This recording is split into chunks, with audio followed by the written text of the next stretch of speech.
여러분은 혹시 좌부동자라고 들어보셨나요? 이 이야기는 저희 본가에서 실제로 있었던 신기한 이야기입니다. 당시 임신하였던 저는 출산을 위해 본가에 내려가게 되었습니다. 본가는 2층으로 되어 있었고 그때는 저와 언니가 결혼을 하고 나와서 살았기 때문에 아빠와 엄마 두 분이 살고 있었습니다.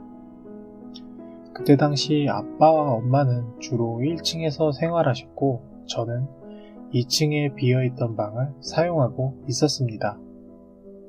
저는 평소와 같이 2층의 침실에서 이불을 깔고 잠을 자려고 했습니다. 당시 임신 후기인지라 배가 많이 불러있던 저는 잠들기가 힘들었고 잠을 깊이 자지도 못하고 있었습니다. 밤에는 몸이 아파서 그 통증으로 인해 잠에서 깨는 일도 여러 번 경험한지라 저는 최대한 잠을 자려고 노력을 했습니다. 그렇게 제가 다시 잠이 들려고 할 때 어디선가 누군가가 달리고 있는 것 같은 발소리가 들려왔습니다. 저는 그 발소리에 집중했고 그 소리는 위에서 들려오는 것 같은 느낌이 들었습니다. 제가 처음 그 소리를 들었을 때는 잠이 막 들려고 할 때라 저는 그 발소리의 리듬감에 편안함을 느끼며 잠을 자게 되었습니다. 이상한 건 그 이후에도 제가 잠자기 힘들 때마다 같은 소리가 들려왔고 저는 편하게 잠을 잘 수가 있었습니다. 그날도 그 발소리가 들려왔습니다. 그때 저는 2층에서 잠을 자고 있었고 본가는 단독주택이었기 때문에 누가 위에서 소리를 낼 수는 없다는 생각이 들었습니다. 그제야 저는 무서운 생각이 들었고 저는 무서움을 달래기 위해 여러 가지 원인을 생각하기 시작했습니다. 저건 부모님이 1층에서 걸어다니는 발소리이거나 지붕 위를 돌아다니는 쥐나 고양이의 소리일 거라고 저는 생각을 하였습니다. 하지만 그래도 들리던 그 소리는 계속해서 들려왔습니다. 결국 저는 혼자 있는 게 무섭고 싫어서 부모님이 계시는 1층으로 내려가기로 하였습니다. 그렇게 무거운 몸으로 내려온 1층에는 부모님이 없었습니다. 그제야 부모님이 그날 저녁 약속 때문에 늦게 돌아오신다고 하신 것이 생각이 났습니다. 지금까지 발소리가 들려올 때는 집에 혼자 있던 게 아니었고 비몽사몽할 때 들었던지라 크게 의식을 하지 않았지만 혼자 있는 집에서 맨정신에 그 소리를 들으니 저는 너무 무섭고 소름이 돋는 느낌이 들었습니다. 그렇게 공포를 느끼고 있을 때 저는 문득 허벅지에서 물 같은 것이 흐르는 것을 느끼게 되었습니다. 제가 놀라서 그것을 확인했는데 그것은 아무래도 양수가 터진 것 같았습니다. 그때 저는 당황할 수밖에 없었습니다. 아직 출산 예정일까지는 2주 정도 시간이 더 남아 있었기 때문입니다. 저는 급하게 부모님에게 연락을 했고 다행히 그때 부모님은 집 근처에 거의 도착을 하셨던지라 저는 그렇게 무사히 병원으로 가게 되었습니다.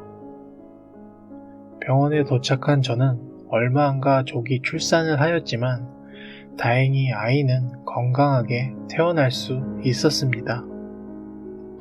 그 후에 본가에서 한동안 계속 산후조리를 하며 육아를 하였지만 발소리는 더 이상 들을 수 없게 되었고 생각보다 힘든 육아로 인해 저도 그 일을 완전히 잊고 말았습니다.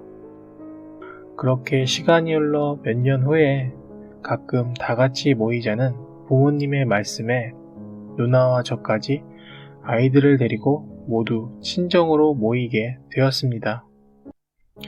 그날 저는 엄마가 해준 요리를 맛있게 먹고 설거지를 하고 있었는데 그때 엄마와 언니의 이야기를 들을 수 있었습니다. 이 집 가끔 발소리 같은 게 들려. 그 말을 들은 저는 문득 제가 들었던 소리가 생각이 났습니다. 저는 나도 그 소리 들어봤어 라고 말하며 대화에 끼어들게 되었습니다. 처음 엄마가 먼저 발소리를 들은 것은 제가 출산하기 위해 친정에 머무르기 3년 전이었다고 합니다. 낮에 거실로 걸어가고 있는데 어린아이가 맨발로 뛰는 듯한 발소리가 들려왔다고 합니다. 하지만 그때는 옆집에 서너 살 정도의 어린아이가 살고 있었기 때문에 거기서 들려오는 발소리라고 생각하며 별다른 생각을 하시지는 않았다고 합니다. 하지만 발소리는 잊을만 하면 다시 들려왔고 엄마는 그 소리의 주인이 좌부동자가 아닐까 하는 생각을 하셨다고 합니다. 좌부동자라 하면 집 사람들에게 장난을 치거나 그것을 본 사람에게는 행운이 찾아온다는 전설이 있기 때문에 무서움은 없었다고 합니다. 특별히 그것이 좌부동자라는 근거는 없었지만 엄마는 별다른 나쁜 짓을 하지 않는 그것을 좌부동자로 생각을 하며 사시는 것 같았습니다. 이상하게 아빠는 그 소리를 들은 적이 없는 모양인지 지금까지 아빠에게는 비밀로 했다고 합니다. 그리고 그날 신기한 일을 하나 더 경험하게 되었습니다. 누나가 가져온 아이의 옷이 없어지는 일이 일어난 거였습니다. 아이가 목욕하고 바로 입을 수 있도록 가방에서 꺼내둔 옷이 거짓말처럼 사라진 거였습니다. 조금 전까지 있던 옷이 갑자기 없어질 리가 없으므로 우리 가족은 다 같이 그 옷을 찾게 되었습니다. 하지만 집을 다 뒤져봐도 그 옷은 찾을 수가 없었습니다. 결국 그날은 이렇게 마무리가 되었습니다. 다음날 아침 조금 늦게 일어난 언니가 저에게 물어왔습니다. 네가 이 옷 여기다 놨어? 이야기를 들어보니 어젯밤에 찾아 헤매던 옷을 찾은 것 같았습니다. 발견된 곳은 거실에서 대각선 앞에 있는 방이었는데 그곳에는 돌아가신 할아버지 할머니의 사진이 있던 방이었습니다. 그 옷은 그 방에 누가 입고 벗어던진 것 같은 모양으로 떨어져 있었다고 합니다. 언니는 누가 여기다 뒀어? 라고 가족들에게 물어보았는데 아무도 그 물음에 대답을 할 수가 없었습니다. 그 옷을 만진 사람은 아무도 없었으니까요. 혹시 좌부동자가 장난친 건 아닐까라고 농담으로 이야기하였지만 우리 가족한테는 그것이 농담으로 들리지는 않았던 신기한 경험이었습니다. 그 일이 있고 난 뒤 생각을 해보니 정말 좌부동자가 맞는 것 같은 생각이 들기도 했습니다. 밤에 잠을 못 자던 저를 편하게 잘 수 있게 도와주었고 제가 조기 출산으로 위험할 수 있던 것도 그것의 도움으로 빠르게 대처해서 병원으로 갈 수 있었고 누나에게는 장난을 친 것 같은 일이 일어나기도 했으니까요. 저는 그 후로도 엄마와 통화를 할 때마다 발소리에 관해 묻곤 합니다. 엄마는 아직도 가끔 들린다고 하시네요.